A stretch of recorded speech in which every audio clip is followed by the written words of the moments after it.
పూరా local. Welcome to పూరా local. రాష్ట్రంలో త్వరలో జిల్లాలు మండలాల పునర్విభజనకు ప్రభుత్వం కసరత్తు చేస్తుంది. ఈ మేరకు దీనిపై స్వయంగా ముఖ్యమంత్రి రేవంత్ రెడ్డి స్పష్టమైన ప్రకటన చేశారు.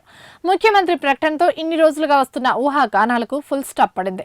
జిల్లాలు మండలాల పునర్విభజన ఖాయమని స్పష్టమైంది. అయితే పునర్విభజనకు జ్యుడిషియల్ కమిషన్ను ఏర్పాటు చేస్తామని ముఖ్యమంత్రి ప్రకటించేశారు. గతంలో అశాస్త్రీయంగా జరిగిన జిల్లాలు మండలాల ఏర్పాట్లపై ఉద్యోగులు అధికారులు తెలంగాణ వాదుల నుంచి సైతం అసంతృప్తి వ్యక్తమైంది. ఒక్కో జిల్లాను ఒక్కో తీరుగా ఏర్పాటు చేయడం, ఒక్కో అసెంబ్లీ నియోజకవర్గం 2-3 జిల్లాల్లో ఉండటం లాంటి వాటిపై తీవ్ర స్థాయిలో విమర్శలు కూడా వ్యక్తమయ్యాయి. గతంలో ఆర్డీఓ స్థాయిలో ఉన్న రెవెన్యూ డివిజన్లను సైతం జిల్లాలుగా ఏర్పాటు చేశారని అభ్యంతరాలు వ్యక్తమయ్యాయి. దీన్ని పరిశీలించిన ప్రభుత్వం ఒక ఫార్మాట్లో పునర్విభజన చేపట్టాలని భావిస్తోంది.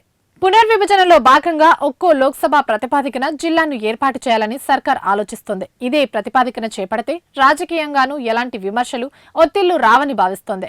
అదే సమయంలో చిన్న పెద్ద జిల్లాలు అనే విమర్శలు ఆరోపణలకు సైతం ఆస్కారం ఉండదని ప్రభుత్వం ఒక అంచనాకు వచ్చింది. జిల్లాల పునర్విభజనను రాజకీయంగా వాడుకోవాలని ప్రతిపక్షం చూస్తోందని ఇప్పటికే గ్రహించిన ప్రభుత్వం లోక్సభ ప్రతిపాదికన జిల్లాలను ఏర్పాటు చేసి వాటికి చెక్ పెట్టాలని ఆలోచిస్తోంది. జిల్లాలను ఇలా ఏర్పాటు చేస్తే కక్ష సాధింపులు, ఒక ప్రాంతాన్ని ప్రతిపక్ష నాయకులు ప్రాతినిధ్యం వహిస్తున్న జిల్లాలను తీసివేయడం లాంటి విమర్శలకు ఆస్కారం ఉండదనే అంచనాకు వచ్చినట్టు తెలుస్తోంది. పక్క రాష్ట్రమైన ఏపీలోనూ ఇదే ప్రతిపాదికన జిల్లాల పునర్విభజన చేశారు. భౌగోళికంగా పెద్దగా ఉన్న జిల్లాలను విభజించి అదనంగా ఏర్పాటు చేశారు. ఫలితంగా అక్కడ ఎలాంటి విమర్శలు లేవు. తెలంగాణలోనూ అదే విధంగా అమలు చేయడం ద్వారా ప్రజలు, రాజకీయ నాయకులు, అధికారులు ఇలా అందరి నుంచి ప్రభుత్వానికి మద్దతు లభించే అవకాశం ఉందని ప్రభుత్వం ఆలోచన.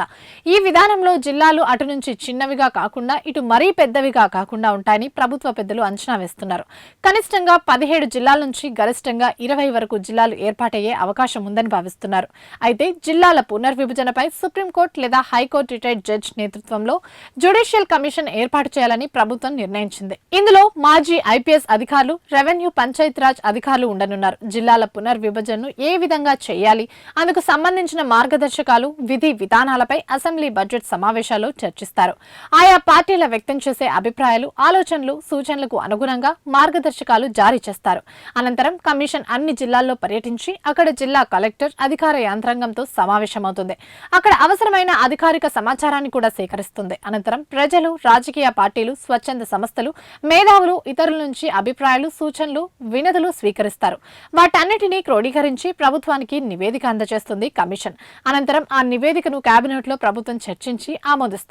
అవసరమైతే ఆ నివేదికను సైతం అసెంబ్లీలో ప్రవేశపెట్టి సభ్యులతో చర్చించి జిల్లాల పునర్విభజనపై సర్కారు తుది నిర్ణయం తీసుకోనుంది. అయితే డిసెంబర్ చివరి నాటికి ఈ ప్రక్రియ పూర్తవుతుందని అధికారులు అంచనా వేస్తున్నారు.